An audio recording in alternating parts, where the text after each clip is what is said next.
Iran also trying to send out some signal with these missile attacks? Because we saw first Iran refuted the claims of ceasefire, and also Israel claimed that a ceasefire is only possible if Iran stops attacking Israel. But that is not the case. What we're witnessing is that there are back-to-back missile attacks from Iranian side at Israel. So is that a signal?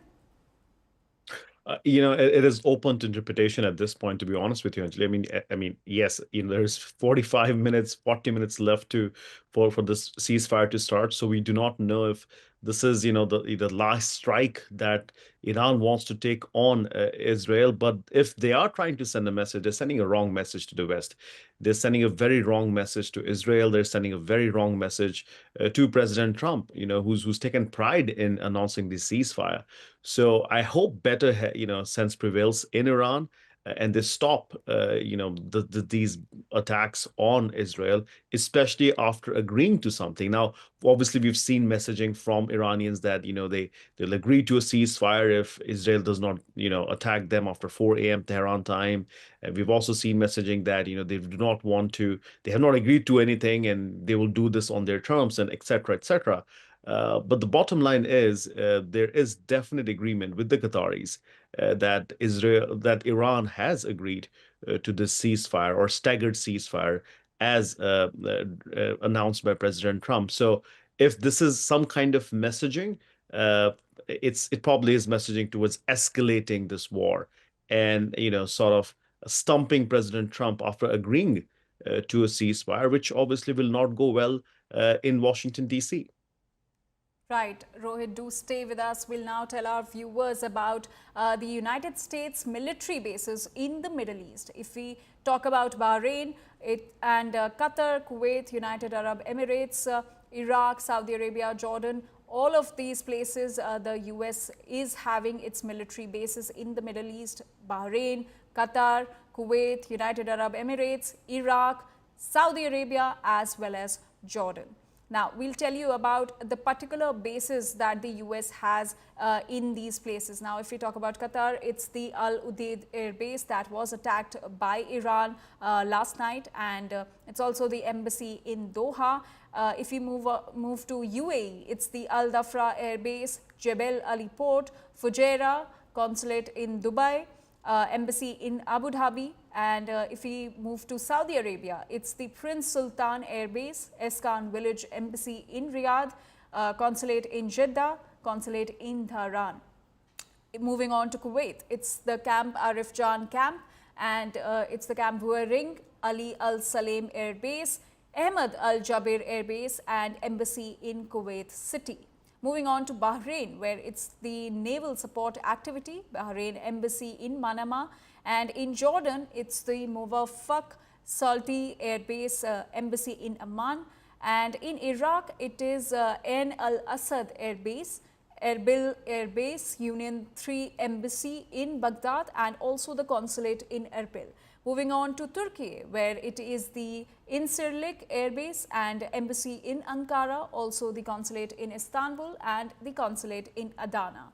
And in Oman, it is Thumrait Air Base, Al Musanna Air Base, Dukma Port, Salalah Port, and Embassy in Muscat. Now, if we move on to Lebanon, it is the Embassy in Beirut. So these are the US assets in the Middle East. And Rohit continues to stay with us. Rohit, you were mentioning about Qatar's role in the mediation between Israel and Iran and the crucial role that it played. Could you give us more context? Well, look, from what we've known or we've been told here off the record is that the Qataris played a very vital role in convincing the Iranian government and regime to agree to terms of ceasefire. And they were the ones who were holding these back channel talks, even when the attacks were ongoing between Israel and Iran. So I think they were the instrumental factor in it. And if you were to even look at the optics of it, right? I mean, of all the bases that you just explained so wonderfully, they picked on the base in Qatar. Why? Because Qatar is closer, in terms of ties with Iranians. We know for a fact now that the Iranians did give heads up to Qatar before attacking Qatar, and it probably makes more sense, right? I mean, that they were prepared and they were able to intercept those missiles and then go back and give the message of peace that they want in the region and keep and kept engaging with the Iranians because this provided them with the off ramp that Iran was looking to end this war. Now, that's what what we've been told here in Washington D.C. Now, obviously, Iran would not want to acknowledge most of what has been said right now, but that's a fact. Now, Qataris, given their record, have been very successful in achieving negotiations and peace talks. In fact, in President Donald Trump's first term, he trusted the Qataris to negotiate a peace deal with the Taliban. So I think they have, they have that kind of understanding with the Americans, with President Trump.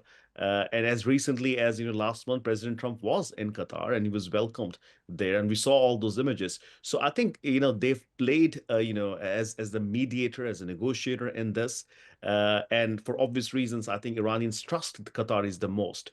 But again, I mean, as we were reporting earlier, it's surprising that they're still continuing with these attacks on Israel, where they're supposed to stop by now and move towards a full ceasefire and then ending this war.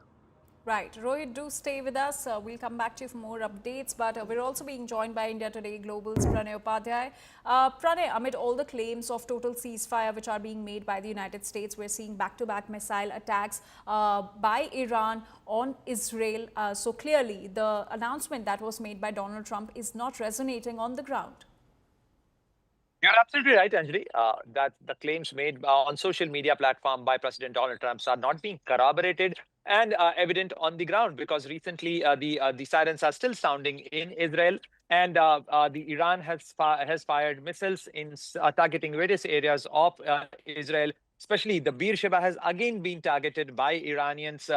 We do not know what exactly is the shape of the ceasefire, which has so-called been agreed by both the parties, because if President Donald Trump says that both parties have approached, clearly there is a contradiction from the Iranian side. Iranians have clearly said that they have not agreed, or no agreement has been reached as yet, but they have an intention to go off ramp. They have an intention to go for ceasefire, if provided Israel stops that firing. And if you see last night, like past midnight, Israel has carried out missile strikes in various locations of Iran, especially the western Iran area, and therefore we are now witnessing the counter attack by the Iranians. So but if you see the statement coming out from the US president, Anjali, you can make out that certainly President Donald Trump has decided, he has indicated that US is not getting involved in this conflict anymore. So this is a very important thing. If it remains, or if it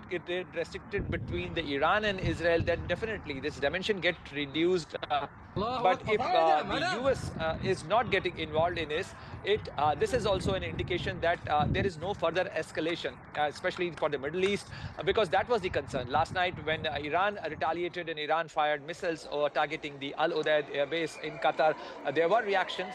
And that's why I think that prompted President Donald Trump, after his huddle in White House with the national security team, to decide and go for such announcement that the ceasefire should be announced, and ceasefire has been announced. He has indicated a series of social media posts which he has indicated. It's been we have to see that how that get implemented, because whatever timeline he has suggested, that timeline has already been passed. So we do not know that what is there a new renewed timeline? Is there any new thing which is being worked out, or that ceasefire, whatever he has claimed or whatever is being claimed, has gone for toss. Right, Pranay.